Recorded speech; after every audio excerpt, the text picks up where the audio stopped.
Buenas noches. Hoy estamos con Juan Grabois, con quien teníamos previsto hacer un reportaje hace aproximadamente un mes sobre el Plan de Desarrollo Humano Integral que él nos había enviado.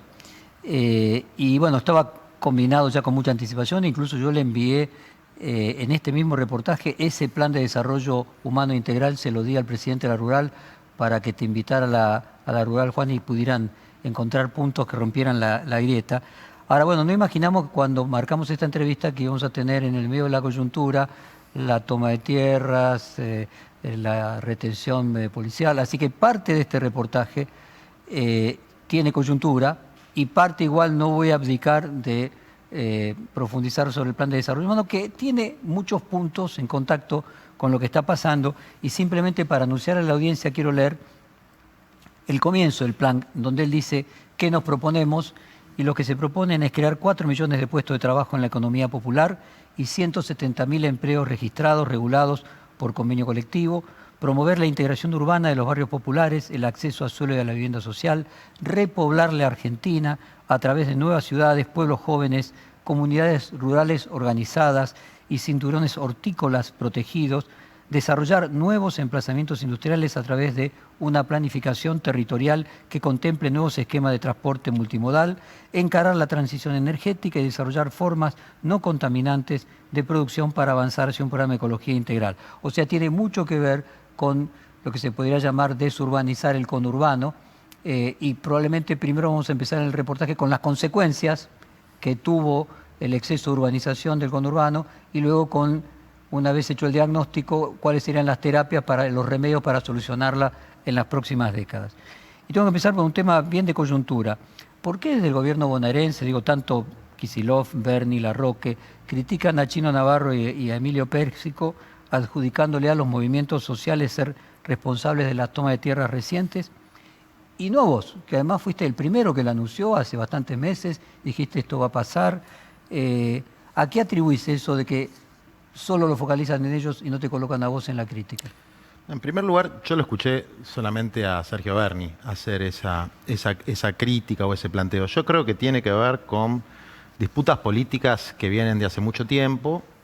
Y yo lo que le dije a Sergio, porque lo hablé con él, yo tengo algún vínculo con él cimentado en denuncias que nosotros hicimos a grupos narco en los últimos meses, en algunos distritos muy complicados, donde la verdad que él respondió bien, porque son temas jodidos. Los compañeros no se animan a denunciar abiertamente, entonces yo como abogado y como militante elaboro las denuncias, y teniendo en cuenta que Berni estaba, actuó bien. Entonces empecé a tener un diálogo con él. Yo lo que le dije es, para mí no se pueden dirimir las disputas políticas con la gorra puesta, arriba del patrullero y con la fuerza de seguridad. Eso termina en una persecución política, ¿no? Yo no creo que tenga nada que ver con las tomas en sí mismo, con las ocupaciones en sí mismo. Aunque lo que puede haber pasado, imagino yo, es que como los compañeros, los militantes, las bases sociales de los movimientos populares están en el territorio, es absolutamente posible de que haya gente identificada con las organizaciones, con la que yo pertenezco también, que se haya metido a buscar un terrenito. Eso puede pasar. Y también puede pasar, y en el caso nuestro, si mis compañeros lo hacen, los felicito, que vayan a llevar comida, o que vayan a llevar agua, o que vayan a llevar abrigo para las familias que están ocupando, porque muchos de nuestros compañeros pasaron por la misma situación. Los 4.400 barrios populares que hay en la Argentina, que es una denominación un tanto eufemística para las villas y los asentamientos que están registrados y que son anteriores a 2016, cuando se hizo el relevamiento, fueron ocupaciones ilegales. Es decir, las ocupaciones ilegales son la forma que objetivamente tienen para resolver el acceso al hábitat el 25-30% más pobre de la sociedad. No es un problema de valoraciones morales, es un problema de oferta y demanda. Juan, textualmente Andrés Larroque dijo algo parecido a lo que vos decís, en su carácter además de ministro de Desarrollo de la Comunidad de la provincia de Buenos Aires. Dijo: una persona o una familia no se aventura individualmente a una toma. Es obvio que las organizaciones sociales, o muchas veces organizaciones políticas que están en el territorio, entienden que puede ser un mecanismo de solución. Yo creo que está equivocando el diagnóstico ahí. el Cuervo.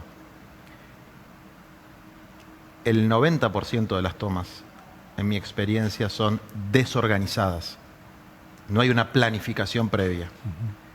¿Cuándo se producen? Cuando se combinan una serie de elementos. Yo esto lo viví en determinados momentos de la historia, por eso preveía que iba a haber una oleada hace 2 meses y medio.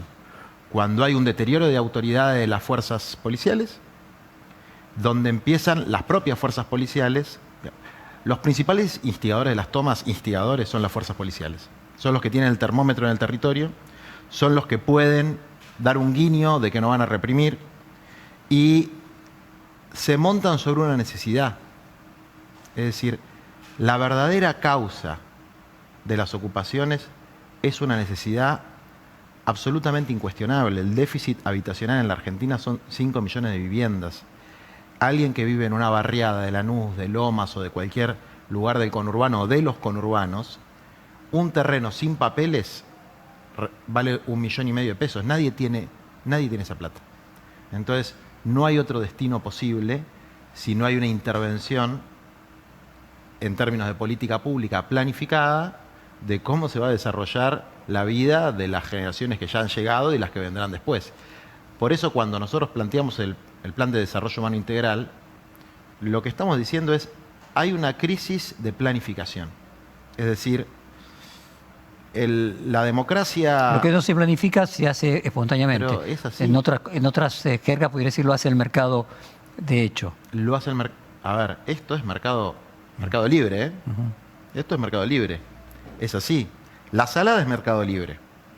Y las tomas son el mercado libre de las inmobiliarias. Es decir, no hay planificación, que es la lógica contraria a la de la acumulación. Entonces, desde luego, sobre las necesidades siempre se han montado negocios. Todo el barrio de La Salada, donde hay 3 ferias importantes, Urcupiña, Punta Mogote y Ocean, surge como una especie de resistencia de los talleristas bolivianos frente a la explotación de las marcas. Entonces dijeron, vamos a vender nosotros directamente. Fue algo relativamente espontáneo. Ahora, después eso se va estructurando. Después empieza a jugar la ley del más fuerte. Puede decir que donde no hay Estado aparece el mercado en el sentido más primitivo y salvaje del término. Exactamente. Hay algunos economistas neoliberales como Hernando del Soto que hacen hasta una reivindicación romántica, el capitalismo popular lo llaman, ¿no? De este tipo de ferias, de los barrios jóvenes. Yo, como puse en el artículo que publicaron ustedes, odio las tomas, las odio. Veo lo que se sufre, veo aparte ahí la cristalización del Estado fallido, del fracaso de la capacidad de planificar que tiene el Estado. Si vos ves en China, no hay déficit habitacional. Y prácticamente, según el Banco Mundial, hay 2 puntos de pobreza. ¿Cómo pasó un país de la hambruna absoluta a eso? Saquemos la cuestión del régimen político, que si querés después la hablamos. Con planificación. Nosotros hemos perdido desde hace muchos años, por lo menos desde que tengo memoria, la capacidad de planificar. Y a veces se ha hecho una oposición entre el desarrollo del mercado y la planificación como si no fueran cosas congruentes, como demuestra, por ejemplo, el modelo chino, donde puede coexistir niveles de planificación elevados que te permitan concretar los objetivos sociales estratégicos con niveles de libertad de mercado razonables. Ese es el modelo. Libertades civiles. Y libertades civiles, sí. Ahora, ese es el modelo que la gente no se puede mudar en China. No, la gente tiene, por lo que me explicaron a mí, una suerte de pasaporte que le permite estar en un área geográfica y tiene que pedir permiso de alguna manera para ir a otro lugar. Ahora, eso que pasa en China, pasa en el resto del mundo, solo que de manera encubierta, porque un senegalés no puede entrar a Bélgica tranquilo. Entonces uno dice, bueno, pero son países distintos. Yo creo que hay que problematizar esos conceptos. Es decir, la regulación de las migraciones se hace de una manera o se hace de otra. Se hace de iure o se hace de facto. El mar Mediterráneo es un cementerio y ese cementerio lo hizo la civilizada Europa con sus libertades civiles. Mira, voy al reportaje del año 2017. Vos dijiste textualmente, 2017, comienzos además de 2017. Desde luego el descarte social va a donde caen las migajas del capital. Si alguien pone un shopping donde sea, en las afueras de San Martín de los Andes, va a tener gente que le va a comprar y va a tener un montón de pibes vendiendo flores, poniendo puestitos, porque ahí van a poder rescatar alguna moneda. Por eso los senegaleses van a los puentes de Roma y no a los puentes de Senegal. Entonces ahí donde la abundancia aparece una periferia que trata de quedarse con un cachito de esa abundancia. Porque los sistemas de distribución, como no tienen ningún tipo de racionalidad, hacen que eso no le llegue a las otras personas nada de esa abundancia y por lo tanto los que están lejos de ahí no les queda otra alternativa. Entonces, juntarse y concentrarse donde hay un poquito más es la tendencia. Los chinos no permiten que todos vayan, por ejemplo, a Shanghái o a Beijing. Y si vos me preguntás a mí, yo estoy de acuerdo. ¿Por qué estoy de acuerdo? Porque en la medida que haya una planificación y haya acceso a bienes sociales elementales en el lugar de origen o en la región de origen, la ley de la oferta y demanda en términos de las migraciones es malo para la gente. Es víctima de la trata de personas, del tráfico humano, de las peores condiciones de precariedad. Es decir, esa lógica que te decía en el otro reportaje, de que se genera una periferia en los núcleos de abundancia, es una lógica que nos lleva a la destrucción. Entonces yo creo que la lógica contraria tiene que ser una lógica de planificación donde haya un equilibrio entre igualdad, libertad y fraternidad. Tiene que haber un equilibrio. Desde luego no soy un experto en el modelo chino, lo estoy estudiando. Una cosa que me impresiona es que, por ejemplo, en los documentos de su partido comunista o en los documentos del Estado, aparecen cosas que serían casi, que no se escuchan en la democracia occidental o en el sistema capitalista. Por ejemplo, metas. Por ejemplo, cuántas toneladas de acero se van a hacer. Es decir, elementos y todo con una sinceridad brutal, los planteos. Nosotros vivimos, creo que, en un mundo de engaños políticamente correctos. No se le devela a la sociedad. La economía, que no es el caso de la China, pero se llamaba economía planificada. La economía de la Unión Soviética versus la economía del mercado, que era espontánea y era autopoyética, ¿no? Así es. Yo tengo un capítulo largo sobre el tema de urbanización, desurbanización, que tiene que ver con el plan de desarrollo. Si me permitís ir con la lógica del cuestionario, todo sí. Bien, pero vamos a llegar y ahí quédate tranquilo. No, yo me pregunto si esa crítica que le hace Berni y le hace Enoff, si vos querés, Larroque y Kicillof, a el Chino Navarro y a Pérsico, que son funcionarios del gobierno de Alberto Fernández, de alguna manera marca una línea, porque se reconoce que tanto Kicillof como Berni tienen a Cristina Kirchner como su jefa. Hay ¿vos percibís una pelea interna en el medio de las tomas de distintas posiciones de lo que pudiéramos llamar el albertismo, entre comillas, y el kirchnerismo o cristinismo? Mira, algo de eso hay. Algo de eso hay. Yo al chino no tanto, pero a Emilio lo conozco muy bien. Emilio es un hombre muy frontal.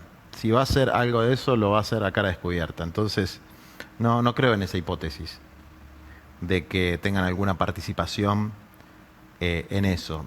Eso te lo puedo asegurar, digamos. Estoy absolutamente convencido. Lo que vos planteás del albertismo, cristinismo, yo tengo una posición sobre el tema. Creo que el albertismo le sirve a los albertistas, no a Alberto.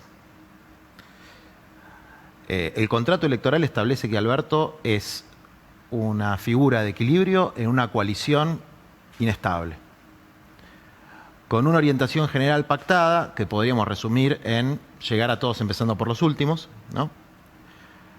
Con un estilo, si se quiere, de un liderazgo más líquido y más persuasivo que ese liderazgo más avasallante que es el de Cristina. Y de los líderes clásicos. Exactamente. Mira, si vos tenés que caracterizar, leí la nota que hiciste a este pensador del populismo, ¿no?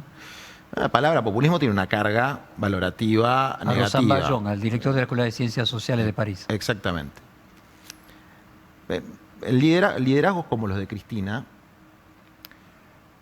son liderazgos que se meten en el corazón de una porción del pueblo y se convierten en un mito. Y me acuerdo de Bergoglio, decía en un documento que a mí me impactó mucho, que se llamaba, primero le habían puesto un título que era de habitantes a ciudadanos, y después él le cambia el título y pone de habitantes a ciudadanos, de ciudadanos a pueblo. Y entra el concepto del pueblo como unidad de destino y el concepto de pueblo como algo distinto a la sociedad. Es decir, la sociedad es un concepto de la Ilustración. Y el concepto de pueblo tiene un elemento histórico, cultural y mítico. Ahí entran los mitos. Entonces, toda figura de esas características, como la de Cristina, tiene una doble dimensión. Es un mito y a la vez una realidad. En esa realidad están todos los defectos, en esa realidad están todos los errores, y en el mito están todas las cosas lindas y buenas que están en el corazón del pueblo. Bueno, Alberto no tiene esa característica, ni la quiere tener, desde mi punto de vista. Ni la quiere tener. Entonces, yo creo que su rol es equilibrar la coalición, si se quiere, heterogénea, donde está Cristina y la gente que se identifica plenamente con Cristina, está Massa, hay un montón de organizaciones sindicales con distintas posiciones, y el albertismo desequilibraría esa coalición y el rol que tiene que cumplir Alberto. Esa es mi visión. Tampoco tengo ninguna certeza. Por otro lado, de alguna manera, a mí me parece que el Ejecutivo en nuestra Constitución es unipersonal. Es unipersonal. Los ejecutivos, el de la provincia de Buenos Aires también. Y que por lo tanto los funcionarios no pueden ser librepensadores. Es decir, si querés ser un librepensador, deja el cargo, el auto con chofer y el sueldo, como hago yo. Si querés poder enunciar las cosas desde la posición de un dirigente social, un dirigente político, tal vez el Parlamento, para eso está. Pero el Ejecutivo tiene que ser una estructura relativamente disciplinada para poder cumplir su función. Entonces, a mí me parece muy triste ver funcionarios del mismo espacio político de alto rango en los ejecutivos discutiendo en la televisión. Se lo dije a los dos, porque la discusión fue entre el Chino y Berni, digamos, ¿no? Emilio no participó de esa discusión. Se lo dije a los dos y creo que los dos son conscientes de su error en ese sentido y que la gravedad de la catástrofe socioeconómica que vivimos en la Argentina requiere que el Frente de Todos, el espacio político, pero fundamentalmente el Ejecutivo y el Gobierno y los gobiernos dejen de hacer y decir boludeces y se concentren en resolver los problemas de la gente. Juan, vos sos una figura de Bauman, líquido, y me vino a la cabeza la idea de un material que es líquido, pero que luego solidifica uniendo las partes, que sería la mezcla en una construcción. Bueno, es así. O sea, lo que vos decís es que el papel que él tiene que cumplir es de solidificar partes que están desunidas. Si él se convierte en una parte, se rompe el edificio. Eso es lo que digo, exactamente. Él es el cemento. ¿Con qué frecuencia te ves con Alberto y con qué frecuencia te ves con Cristina? ¿Te ves, hablas? No mucha frecuencia. Ponele que cada 2 meses. A veces intercambio algún mensajito. Pero tenés regularmente con ambos. Sí. ¿No te distingue eso, el hecho de que vos dijiste acá claramente, lo dijiste antes de las elecciones, vos no ibas a querer ningún cargo?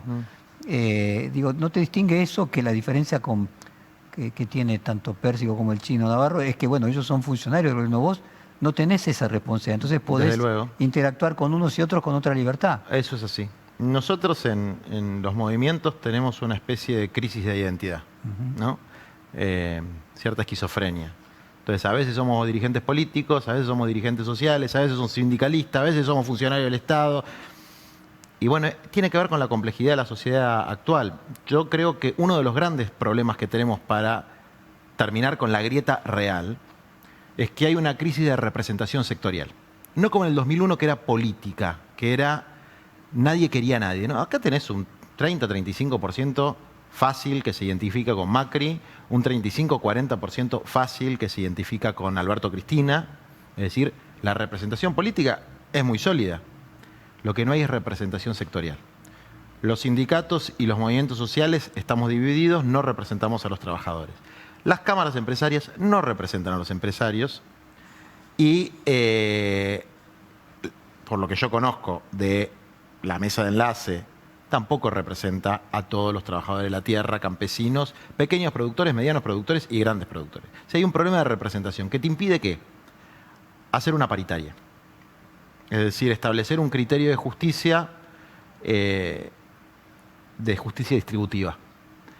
Y establecer, si se quiere, una planificación, una previsibilidad, una seguridad jurídica de cómo se va a distribuir la riqueza en el país. Vos en este reportaje, el primer reportaje de Perfil, dijiste una frase que de alguna manera te pinta. Si el capital tuviera nombre y apellido y yo pudiera hablar con el señor capital, creo que lo convenzo.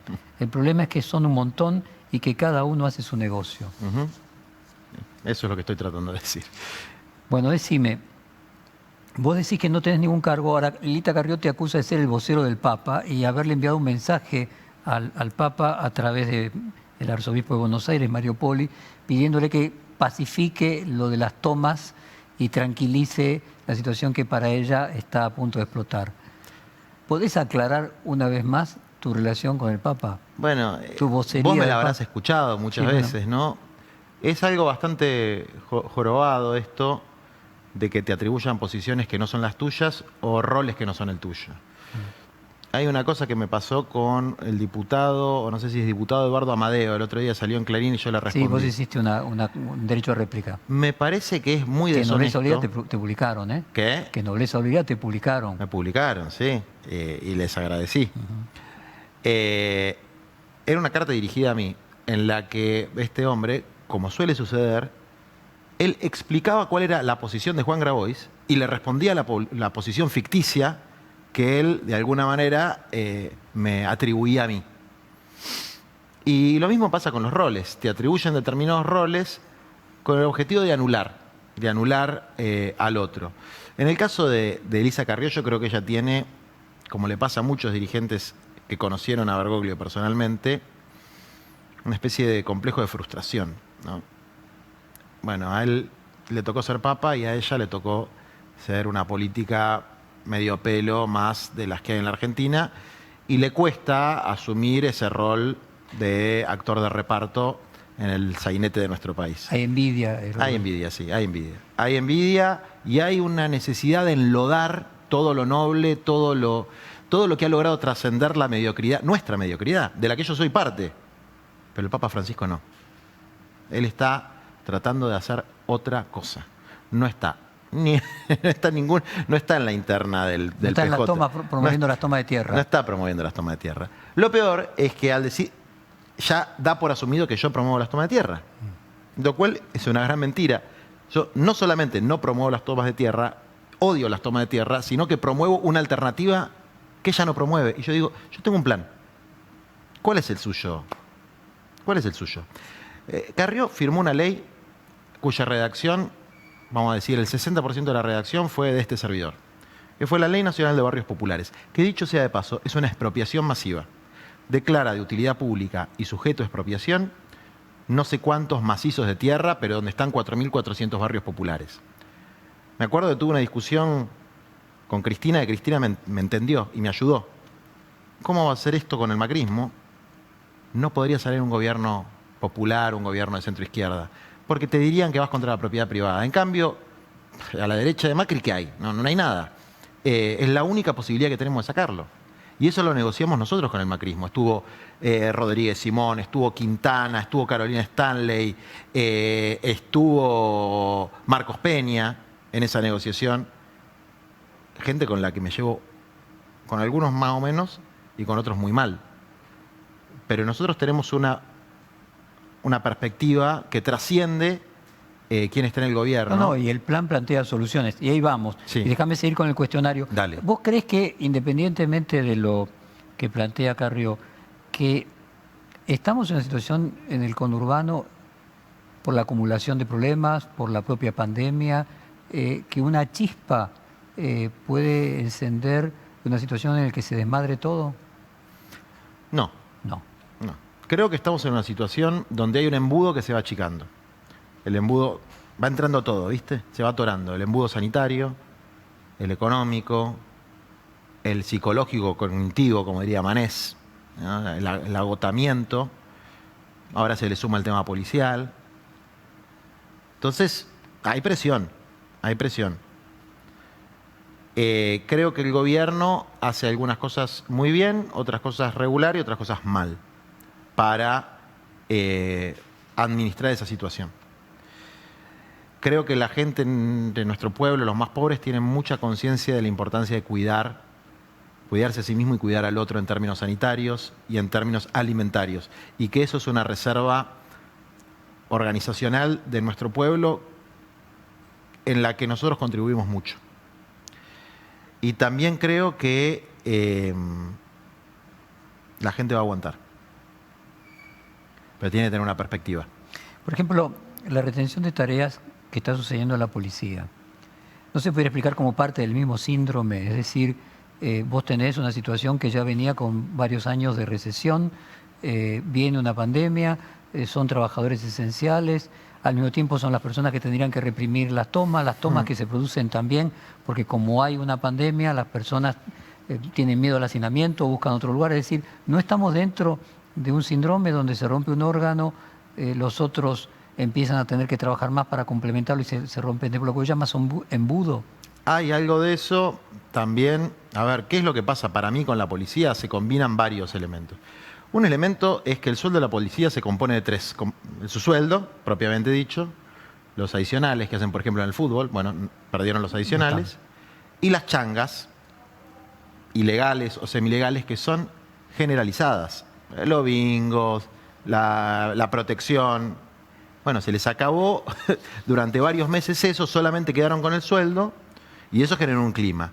Y sobre ese clima, que es un clima real, tiene que ver con los ingresos de la policía, que no son muy inferiores a los enfermeros, aparece algo que a mí ya me huele otra cosa, porque una cosa es ir de civil y otra cosa es con un fierro y un patrullero a la casa de gobierno. A mí eso no me gusta. Después de ver lo que pasó en Ecuador o en Bolivia, me parece que el gobierno debería tener una actitud muy firme frente a eso, con independencia de la situación salarial, que también hay que resolverla. Ahora, bueno, no te quiero interrumpir. Seguí con la cuestión. Dale, ¿cómo solucionas ese tema? Yo también digo que a veces parece que me pongo en una posición contradictoria cuando, por ejemplo, critico una movilización de los sectores medios y altos por la cuestión de la justicia y promuevo una movilización de los sectores populares. Frente a situaciones desiguales, también las perspectivas no pueden ser las mismas. ¿Cómo se le va a pedir a los que no tienen absolutamente nada que tengan disciplina social si los que se supone que representan la ley y el orden van con sus armas y los patrulleros enfrente de la casa de gobierno y abuchean a su superior jerárquico, que también, ¿no? Una escena patética? Bueno, eso muestra una lumpenización de la fuerza y una piqueterización de los sectores del orden, sectores medios altos, y la propia fuerza de la policía bonaerense, que siempre fue, de alguna manera, una fuerza muy atravesada por la semi-legalidad, para ser benévolo. Benévolo, sí. Ahora vos fíjate, siguiendo con lo que vos decías, Mario Isi anunció en este mismo reportaje, hará 2 meses más o menos, que para fines de agosto se produciría alguna forma de estallido. Parece que más o menos se le cumplió la fecha. Otros intendentes en off sostienen que cierta mano de obra desocupada, que antes manejaba estacionamientos, reventas de entradas y comercialización de menoreo de drogas en eventos, ahora se quedó sin trabajo. Y parte de ese trabajo es, bueno, ver qué tierras se pueden revender, se pueden promover, y que, bueno, es parte del síndrome. Lo que yo decía es un efecto en el que la pandemia es el catalizador. No digo que sea la causa, pero es el catalizador de causas previas. De contradicciones muy fuertes, previas. Mira, todo lo que diga después parte de esta premisa. cualquier situación de ocupación de tierra o de ocupación del espacio público para trabajo, vendedores ambulantes, etcétera, la causa verdadera no es ni el narcomenudeo ni la mano de obra desocupada. La causa verdadera es que no hay proyecto para ese sector de la sociedad, ni habitacional, ni laboral, de nada. Entonces, eso es la causa madre. Después puede haber un montón de otros condimentos. Las ocupaciones de tierra a veces son changas también. Es decir, un tipo vende su fuerza territorial, ¿no? Agarra tres lotes, se queda con uno y vende dos. Eso existe, desde luego que existe. Pero al final quedan los pobres. Es la inmobiliaria de la miseria. El que compra por 10.000, 15.000, 20.000, lo que si no tiene que comprar por 1.000.000. Es la salada de la tierra. Es la salada de la tierra. Entonces, ¿cómo resolvemos eso? Con discursos simplistas que ponen a las víctimas como responsables de sus propios padecimientos. Bueno, nosotros tenemos una propuesta. Y ahí vamos. Ahora, déjame terminar el diagnóstico. Hubo una ley bonaerense, la 17.172, que suspendió los desalojos hasta el 30 de septiembre y que además los prohíbe si afectan, voy a leer textualmente, a una pluralidad de familias que pueda producir mayor número de personas en situación de calles. Es decir, en las causas concurrentes hay elementos que coadyuvan, que no estoy diciendo, no los estoy criticando, simplemente estoy diciendo, bueno, ¿por qué sucede? Uno de los elementos que están interviniendo es que a mucha gente que no paga su pieza hace 4 meses tiene una espada de Damocles, que es el desalojo. Pero es así. X cantidad de meses es a así, vista. Tal cual como vos decís. Independientemente del tema de la policía que pueda hacer en este momento la vista gorda, hay un disparador previo. Es así. Cuando en septiembre se venza esto, si no lo prorrogan, va a ser un desastre. Y el valor del metro cuadrado de una piecita con un alquiler informal es bastante más elevado que el que tiene garantía y lo puede pagar, que puede pagar en la ciudad formal, digamos, ¿no? Entonces, todas estas causas efectivamente son causas concurrentes. También hay un sobredimensionamiento, porque todavía no sucedió el gran estallido de tomas. Porque si vos ves que los 4.400 barrios populares son de los últimos 20, 25 años y dividís y tenés más o menos 120 barrios que se formaron por año. Son 10, 12... Claro, no hubo más de 300 tomas, pero no barrios, en lo que va del año. Exactamente, y hay que ver cuáles se consolidaron, cuáles no se consolidaron. Nadie tiene el mapa total de lo que pasó. Mirá que yo hago un seguimiento bastante fino porque es un tema que me apasiona hace muchos años. Cómo se resuelve la cuestión y cómo expresa el drama del capitalismo dependiente, que en países como el nuestro no le podamos dar un terrenito a esas familias que vos ves que son jóvenes, con sus chiquitos que se meten ahí a pasarla horrible, que son laburantes, porque la sociedad no les da la oportunidad de tener su pedacito de tierra. ¿Cómo explicás con ese conocimiento que vos tenés absolutamente empírico y realista y que muchas veces a la distancia hacemos teorizaciones que pueden terminar siendo absurdas, las intervenciones de las barras bravas, en ambos sentidos, ¿no? Vendiendo terrenos ocupantes y luego vendiendo el desalojo de los ocupantes a sus propietarios? ¿Cómo es esa parte del entramado? Eso existe también, pero son todos fenómenos concomitantes y no determinantes. Es decir, aparte los barrios son tan grandes que van siendo por sectores. Entonces, en un sector por ahí hay un barra brava, en otro por ahí hay un pibe de un movimiento social, en otro por ahí hay una señora normal, una doña de barrio que tiene liderazgo.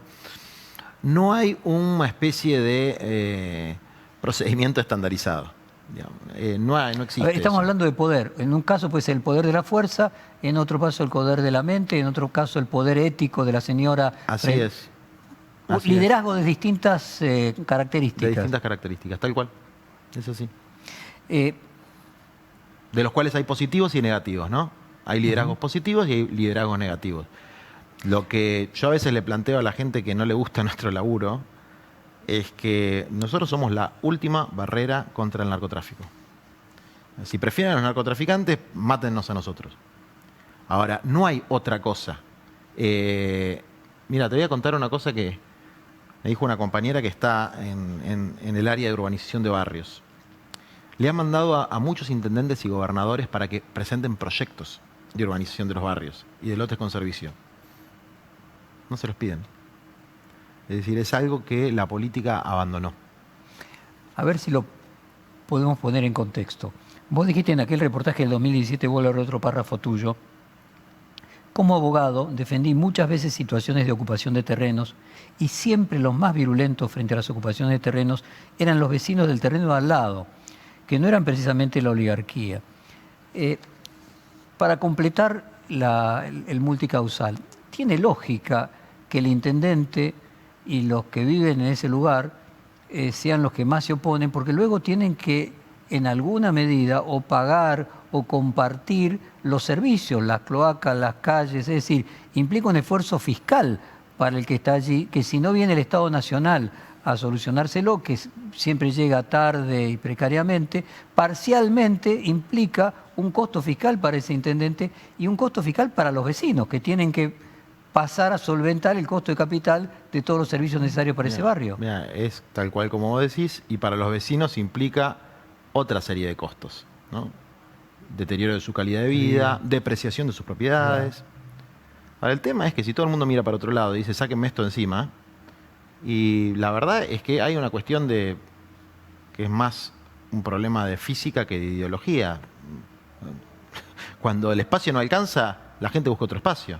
Entonces, no hay otra forma de resolverlo que con algún nivel de planificación y con darle a la gente la opción de que en vez de hacer lotes sin servicio, haga lotes con servicio, organizados, urbanizados, en tierra que sea o comprada por el Estado, pues la hectárea fiscal en la Argentina, perdón, la hectárea rural vale, por eso son a $4.000, $5.000, sacás 22 lotes. Se puede hacer tranquilamente. Y después acompañar a la gente en el proceso de construcción de su vivienda. Bueno, ahí vamos. Si te propongo, hacemos un corte y entramos en la segunda parte. Sí. El plan, hicimos el diagnóstico, sí. Ahora vamos a la solución. Y seguimos. Sí, perdóname, porque a mí me agarra. ¿Qué me agarra cuando hablamos de estas cosas? Me empiezo a poner ansioso, porque mientras hablo digo, ¿cómo puede ser que no lo podamos solucionar? Bueno, y vamos a ir después del corte al plan para solucionarlo. Dale. Seguimos en un minuto.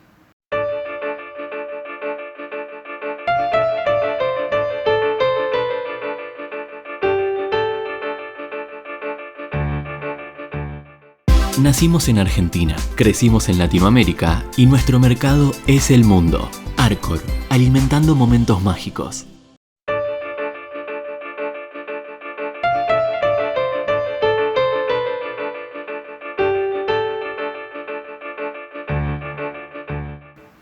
Pues estamos de vuelta aquí con Juan Grabois. Hicimos primero un diagnóstico de la situación de las tomas y ahora vamos a pasar a lo que es su remedio. Antes de eso, una pregunta que me quedó del cuestionario anterior. Vos escribiste, los excluidos forzados a trabajar en la vía pública u ocupar un terreno para vivir no son responsables de sus propios padecimientos, son víctimas de un sistema fallido en el que, de paredón por medio, algunos tienen lagos artificiales y otros no tienen agua potable. Imagino que te referías a los countries. En este sistema fallido, ¿vos crees que Báez tiene derecho de entrar al country en el que está su propiedad? La verdad, me importa poquísimo la situación de Báez y de su vecino del country. Me parece también, ¿no? Parte del show. Sí me preocupa este problema de los lagos y del agua, que es literalmente así. En Campana, Howard Johnson. Al lado de Howard Johnson, la villa. No hay agua. Ahora vos no ves, Juan, perdón, entiendo que las proporciones son incomparables, pero que finalmente de lo que estamos hablando es de la misma anomia, ¿no? O sea, ni el Estado puede cumplir en un sentido que no se ocupen las tierras, ni puede solucionar los materiales, ni puede conseguir de que el señor dueño del country entre a una propiedad. No, eso sí, no me cabe Cuando ninguna mirás duda. el paralelismo es el mismo. A ver, es un sistema fallido que solamente le sirve a una minoría que ni siquiera son los muchachos estos del country, digamos, ¿no? Que a veces tienen delirios de grandeza, pero no integran el 1%, el club de los que les va bien con este sistema. Cualquier persona que viva en la realidad de acá sabe que una sociedad donde la mitad tiene miedo y la otra mitad tiene hambre, termina mal. Juan, vos escribiste, y entrando en el tema de la solución, la imposibilidad de realizar un repoblamiento de zonas rurales y mencionás determinados antecedentes históricos, es equivocada. Creo que se equivoca, y te estaba refiriendo en esta en derecho a réplica que estabas contestando a una nota de Clarín. Existen experiencias sumamente exitosas en Alemania, en Italia, en Francia, en Israel, donde la sobreurbanización de la Argentina, que es un problema grave, y tenemos la posibilidad de solucionarlo, tenemos 93% de población urbana, uno de los ratios más altos del mundo. ¿Podrías sintetizarle a la audiencia cómo sería ese plan que vos defendés de desurbanizar el conurbano y reurbanizar el interior del país? Sí. Cuando se reformó la Constitución, hay un artículo que es el 124 que establece la regionalización del país. Se constituyeron las regiones, pero no con el sentido en el que estaba en el espíritu de la Constitución, que era efectivamente desconcentrar el país. Desconcentrarlo a través de medidas muy sencillas, ni hablemos de las comunidades rurales organizadas, como que YPF, que tributa en la Ciudad de Buenos Aires, establezca su sede en otro lugar que queremos repoblar, ¿no? Hay un montón de medidas que se pueden tomar para desconcentrar esta Argentina hipertrofiada y hiperconcentrada en Capital y el AMBA, Rosario, Córdoba y algún que otro lugar más. Entonces combina una serie de cuestiones. Nosotros planteamos que tiene que haber una nueva demografía productiva y comunitaria que de alguna manera aproveche el viento que trae el COVID, de que ni la gente quiere seguir viviendo hacinada como está, ni las empresas quieren estar constantemente sometidas a cuarentenas y cosas por el estilo. Así que el teletrabajo permitiría inclusive que las personas pudieran trabajar en una ciudad o en el interior de la Argentina viviendo en otro. Desde luego, digamos, ¿no? Esas son las ventajas que tiene la tecnología son esas, y el sector industrial que necesita presencia física de la gente. Bueno, hay un montón de fábricas que se pueden, yo lo hablé con los industriales, lo hablé con la UI, hay un montón de fábricas que se pueden relocalizar en otros pueblos, en pequeñas ciudades, se pueden crear ciudades nuevas, ciudades fábrica, desde luego con una visión de la industrialización del siglo XXI, pero aprovechando un diseño de una nueva demografía, que creo que es, Alberti decía, ¿no? Gobernar es poblar, y Perón decía que gobernar es crear trabajo. Son las dos tradiciones positivas de la Argentina, la tradición liberal de los liberales de verdad, no de esto que tenemos ahora, y la tradición del peronismo vinculado a la cultura del trabajo y a la planificación, los planes quinquenales. Bueno, tratar de recuperar una parte de ese espíritu, ¿no? Recuperar ese espíritu para poder tener una perspectiva de futuro. A ver, para compartir con la audiencia, la palabra contraurbanización, contraria a al exceso de urbanización, surge en Europa, en Estados Unidos, en los países desarrollados, después de la Segunda Guerra Mundial. Hay grandes estudios de geógrafos sobre el tema de construir ciudades intermedias, algunas ciudades cabeceras, ciudades intermedias y ciudades más chicas. Y hay toda una discusión de orden económica, porque obviamente el tema para eso es que no es simplemente cuánto vale la tierra. Por ejemplo, en Alemania, después de la Segunda Guerra Mundial, que quedó destruida, la construcción fue la clave del resurgimiento alemán, y ellos construían casas de 23 metros por habitante. Y de esa manera lograron reducir el déficit poblacional, el régimen habitacional a cero. Y ninguna ciudad, 80% de la población de Alemania vive en ciudades de menos de 100.000 habitantes. Ahora, para poder hacer eso, hace falta detrás, bueno, una red de ferroviaria como tiene Alemania, magnífica, que parecen aviones, o vas a un aeropuerto, una estación de tren, una conectividad, una infraestructura. Es decir, no es el valor de la tierra. Como vos dijiste antes del corte, si uno divide una hectárea de $4.000 en ¿cuántos lotes? 22 lotes. 22 lotes. Bueno, evidentemente el costo del terreno no es el problema. No es el problema. De hecho, la ciudad de Buenos Aires, si vos vas y le proponés a quienes viven en los barrios populares que le das el cuádruple de terreno a 50 kilómetros de la ciudad de Buenos Aires, ni locos se quieren mudar porque el costo de transporte es muchísimo mayor. Entonces el tema no es la tierra, sino el alrededor. ¿Cómo es el plan que vos planteás para darle trabajo, no solamente tierra. Ya, un matiz a lo que estás diciendo. La gente no se movía de la ciudad o del conurbano hasta antes del COVID. Ha cambiado la subjetividad, por lo menos de muchos compañeros de los sectores populares. No quieren seguir viviendo en esas condiciones y hay gente del primer cordón que se está yendo a zonas lejanas como al final de Seiza, en el fondo de Seiza, etcétera, a buscar un cachito de tierra en mini ocupaciones hormigas que no salen en la tele pero que existen. Es decir, la gente se quiere ir, no quiere vivir más así. En el plan de desarrollo humano integral nosotros nos juntamos con 3 gremios del transporte. Pero lo más interesante es camioneros y ferroviarios. Obviamente también están los marítimos, ¿no? Smith, Moyano y Sacia. Que era, claro, estaba el mito de que el camión compite con el tren. Claro. No es verdad, digamos. El tren está para las distancias de más de 400 kilómetros y el camión para la corta y mediana distancia. Si no, deja de ser rentable, y eso lo sabe Moyano, lo sabe Sacia. Ahora, en la Argentina no tenemos una ley federal de transporte. ¿Por qué? Porque perdimos la capacidad de planificar. Entonces, vos pensás que de todos los políticos que vos entrevistaste, que alguno se tomó más de 2 horas de tiempo en pensar cómo hacer para construir una nueva demografía en la Argentina.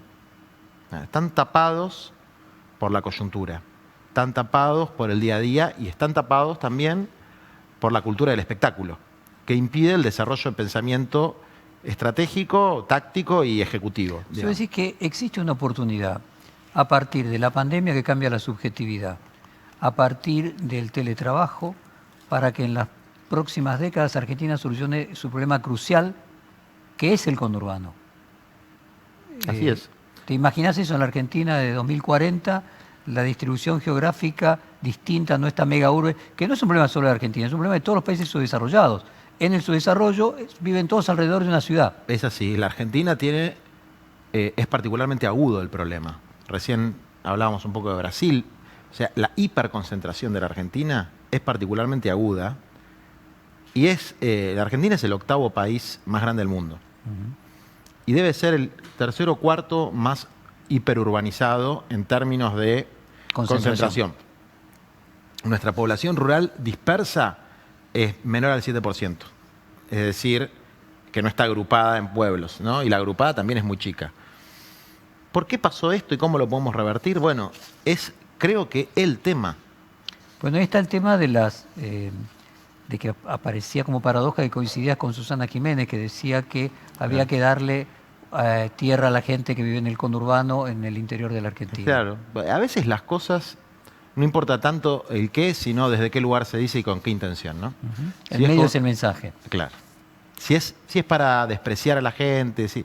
Ahora, yo te puedo asegurar que si mañana nosotros hacemos perfil.com/registro de demanda habitacional, le decimos al público, anótese todo aquel que si le damos 10 hectáreas de tierra con internet y con agua de riego, no se va a vivir. Se llena de gente. Anótese el que estaría dispuesto a irse a más de 30 kilómetros de su lugar de residencia para tener un terrenito de 300 metros cuadrados y construir su casa. Pero, ¿sabes la cantidad de gente?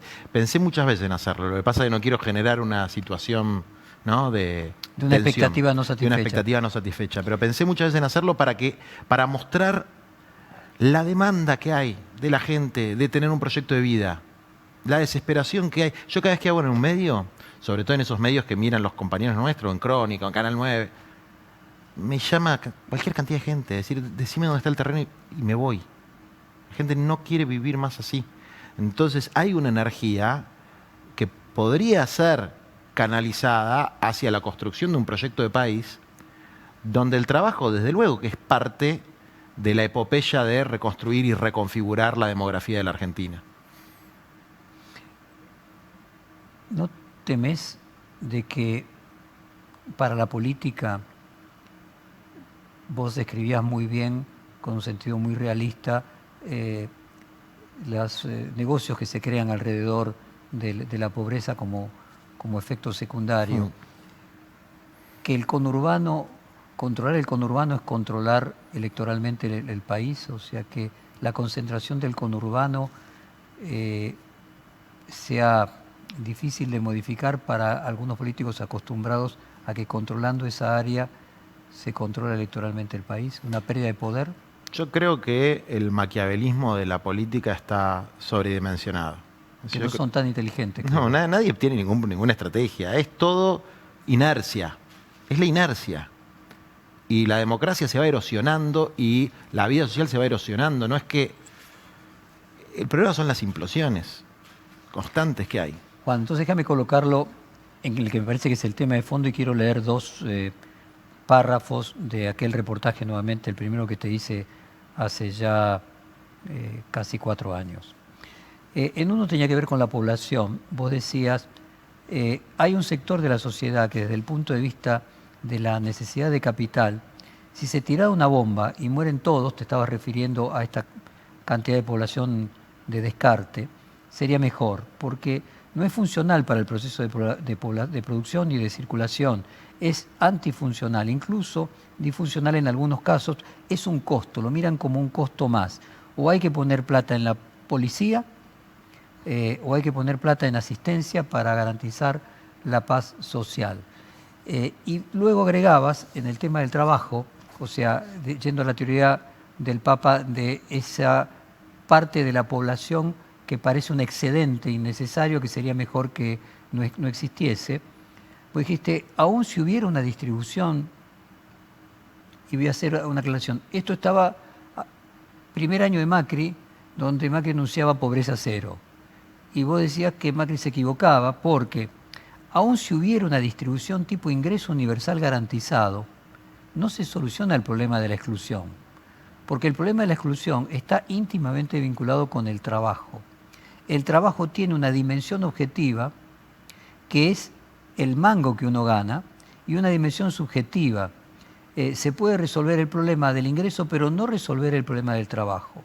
El ordenador de la vida social, por lo menos en el siglo XX y el siglo XXI, siempre fue el trabajo, que es lo que realiza el ser humano como tal, aunque el trabajo pueda ser improductivo desde la perspectiva de la acumulación de capital. Y hacías referencias a la diferencia entre trabajo y empleo, que una cosa es tener empleo y otra cosa es tener trabajo, y en tu ensayo y tu plan vos planteas que hay 10 millones de personas que quieren trabajar y ni buscan empleo, o sea que no pueden tener un trabajo formal, pero podrían tener otro tipo de trabajo, que me parece que de toda tu teoría es la más interesante, y bueno, me gustaría que 4 años después, ¿en qué avanzaste y qué podés profundizar sobre ella? Nosotros lo que fuimos observando que los excluidos se inventaban sus propias soluciones. Se inventaban el trabajo, por ejemplo, en una infinidad de actividades heterogéneas. Y se inventaban el trabajo también como una forma de resistir a la exclusión, el asistencialismo y la tentación del delito, que es la tentación de elegir entre un carro de cartoneros y quedarte en la esquina vendiendo droga. Y hay una gran resistencia de los sectores populares en la Argentina a no caer en eso, por distintas razones. Y que eso tenía una lógica dispersa, y que nuestro rol era a esa economía popular darle una lógica comunitaria. Y logramos organizar un montón de gente en cooperativas, en núcleos de agricultura familiar. Logramos, en este momento tenemos funcionando 7 casas comunitarias donde hay como 800 pibes haciendo un proceso de cambio vinculado a las adicciones. Logramos trabajar con otro sector de descarte que son los liberados de los penales. Es decir, cuando el tipo sale del penal sin un mango, sin formación, después de haber pasado años muy jodidos, y alguien piensa que por arte de magia ese tipo no va a volver a delinquir. ¿Vos pensás que alguien le hace un seguimiento? ¿Que alguien le dice, che, vení a laburar acá, que por ahí tenés otro camino para tu vida? Bueno, entonces nosotros empezamos a hacer ese laburo, digamos, que darle una lógica colectiva, comunitaria, a ese sector de descarte. Los resultados son impresionantes. Desde la baja de reincidencia, para decirte algo que le puede llegar a interesar a otro sector. La reincidencia que explica el 70% del delito en la Argentina, es decir, el 70% de los delitos se cometen por reincidentes, desaparece cuando vos le das una lógica colectiva a ese hombre o mujer que salió del penal. Desaparece. Marginal el que se va de la cooperativa, muy poquito, menos del 1%. Lo mismo con los pibes que cayeron en situación de adicción. cuando hay una lógica comunitaria, las peores enfermedades sociales del sistema se reducen, se minimizan, aún sin una planificación del Estado. Imagínate si eso estuviera potenciado por una planificación. Cuando nosotros decimos en el plan que hay que generar 4 millones de puestos de trabajo en la economía popular, es decir, en esta economía que es improductiva desde la perspectiva mercantil, pero ultraproductiva desde la perspectiva ambiental, social, comunitaria, de seguridad, de todas las otras valores sociales que no son lo que cotiza en bolsa, digamos, ¿no? Y que también tiene un impacto en la economía financiera y real, porque la inestabilidad política que emerge de la inestabilidad social también tiene costos económicos. Entonces, todo ese valor social, con planificación, con regulación, con intervención del Estado y con organizaciones comunitarias con vocación de transformación social y no de administración de la pobreza, que las hay y son la mayoría, para mí es un camino de cambio que podemos recorrer y que puede dar resultados excelentes. Juan, nos falta poquito para terminar el reportaje y ahora quiero hablar de vos personalmente. Y le voy a pedir al control si nos pueden colocar las fotos de Juan con el Papa. En aquel reportaje vos contás que en el 2001 te metieron preso porque fuiste a protestar y te agarraron a vos de jetón, dijiste textualmente, pero me hicieron un favor bárbaro porque fue ahí cuando me dije, yo me voy a dedicar a esto. Y esto era luchar por esa injusticia. Acá tenemos una foto, yo quiero la anterior del Papa, la que está sin barba, la primera de todas. Ahí está. Ese Juan que está ahí parece el muchacho de clase media que salía de estudiar de San Isidro y el Juan que no me acuerdo quién construyó que parecía a Jesucristo con el pelo largo, que ahora se cortó el pelo. Si me podrían colocar esa fotografía. Hay un proceso a lo largo de, no sé, una década, que me gustaría entender y ayudar a la audiencia que te entienda. Me voy a dedicar a eso y qué es eso, ¿no? Vos te referías a las elecciones principales que hace la persona.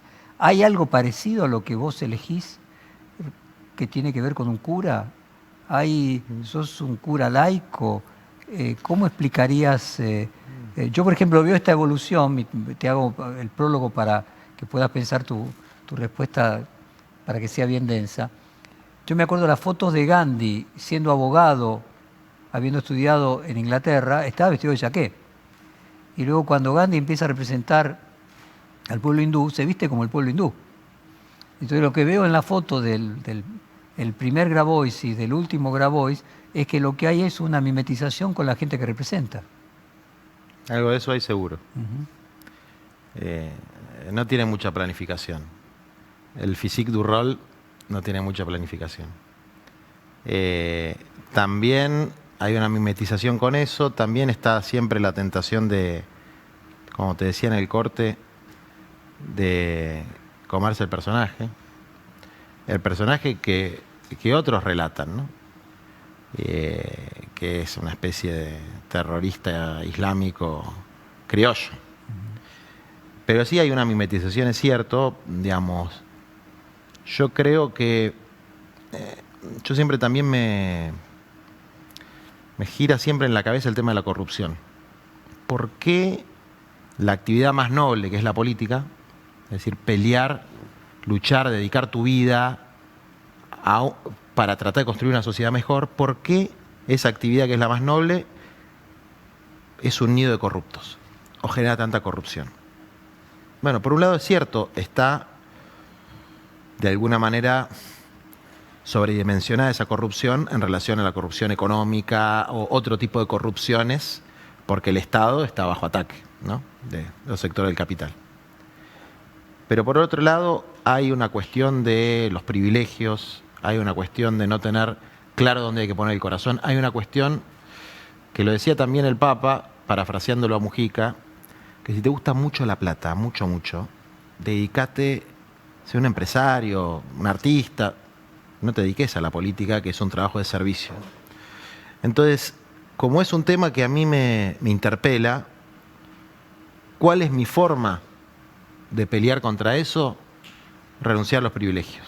Es decir, si uno está dispuesto a renunciar al country, al auto de alta gama, a tener un nivel de vida superior al de la media, por lo menos creo yo que está dando un ejemplo de que es una vocación de servicio. Vos le contestaste en tu derecho a réplica a quien te criticaba que vos hiciste un voto de, podríamos llamar, no sé si la palabra es de austeridad, de vivir con un nivel de vida menor que el que tenías antes de ser un representante social.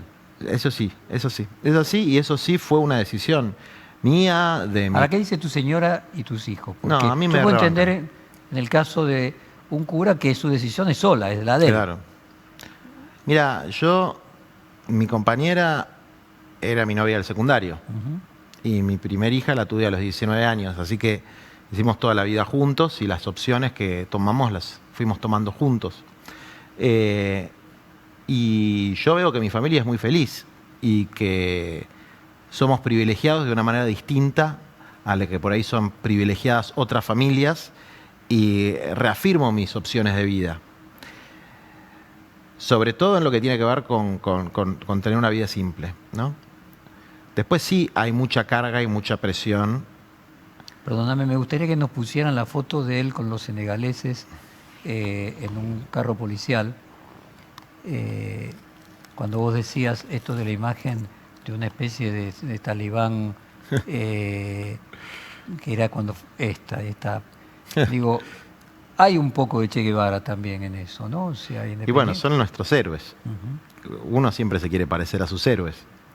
El que está dispuesto a dar la vida, no a tomar la vida de otro, esa parte no me gusta, pero sí dar la propia. O sea, sería la combinación de un Che que en los mediados del siglo pasado la vida tenía otro valor, colocados a los valores del siglo XXI, y de un Gandhi colocado también a los valores del siglo XXI. Sí, ojalá, digamos, ¿no? Sí, como ideal. Yo tengo también... Digamos, ese eso es un ideal. Ese es tu ideal. Eso es un ideal, sí. Y también tengo mucha conciencia de mis propias limitaciones y las limitaciones de la militancia. No tengo una versión idealizada de los militantes. Para mí el sujeto histórico no son los militantes, es el pueblo. Y los militantes pueden ser catalizadores, organizadores, promotores, predicadores. No como veía el comunismo a la vanguardia. A la vanguardia. Exactamente. Eso para mí termina mal. Y entender los tiempos. Después, bueno, Juan, sí. Decime, ¿cómo termina, para terminar el reportaje, cómo termina este gobierno? Yo creo que el gobierno tiene que hacer un clic. Salir de la deliberación y pasar a la ejecución. Creo que el gobierno puede terminar muy bien o puede ser una frustración. En la Argentina es muy fácil hacer pronósticos catástrofe, porque casi siempre se cumplen. Lógico. Entonces, la historia ayuda claro, a que sean verosímiles. Exactamente. Yo prefiero tener un pronóstico de esperanza. No creo que estemos bien, creo que hay una orientación, pero no hay una... El barco está para donde tiene que ir, pero no se está remando lo suficiente, entonces la corriente tira para el otro lado. Y apuesto a eso y le pido a quienes ejercen la función pública, compañeros de ideales, en muchos casos, que cumplan su responsabilidad con el rigor que corresponde y que prediquen con el ejemplo, no solamente de una vida simple, sino también de un compromiso con el laburo y con la ejecución y con la disciplina que requiere un momento tan complicado como este, que lo hagan con ejemplaridad. Y concretamente, para que eso se produzca, lo que parece una amenaza es que una colisión de elementos diferentes, como vos marcabas al principio, se resquebraje. En líneas generales lo que uno ve es que las coaliciones, incluso los partidos, se dividen cuando hay derrota y se unen cuando tienen la posibilidad de volver a ser gobierno, ¿no? Yo creo que a la coalición gobernante lo unió la derrota del 2017, pero más aún lo unió ver que era tan malo Macri que había posibilidades de que si se juntaban ganaban, porque si la posibilidad de que se juntaran no eran altas, los incentivos no hubieran estado alineados. Es cierto, tengo que agregar algo. Lo que unió a la oposición al macrismo fue la inteligencia estratégica de Cristina. Creo que eso hay que reconocerlo. Es decir, Cristina comprendió que era lo mejor para ese momento y lo que podía ser el cemento de esa coalición. El cemento sería Alberto Fernández. El cemento es Alberto. Ahora, en ese contexto lo que parece crucial, y en líneas generales lo que más ruido político hace, es si ese cemento va a poder seguir funcionando de cemento y si las partes no se van a desintegrar. Depende mucho de que el cemento sea sólido y que permite ir hacia adelante. Cuando no hay proyecto, hay disputa. Eso pasa en una organización social, en un club de barrio. Cuando no hay un proyecto, no hay vamos para acá y sentimos que vamos caminando, hay disputa. El vacío genera el caos. Exactamente. Lo que se estanca se pudre. Juan, muchas gracias. Gracias Haremos a vos. un reportaje seguramente en un futuro no tan lejano. Bueno, Muchas gracias. Meta.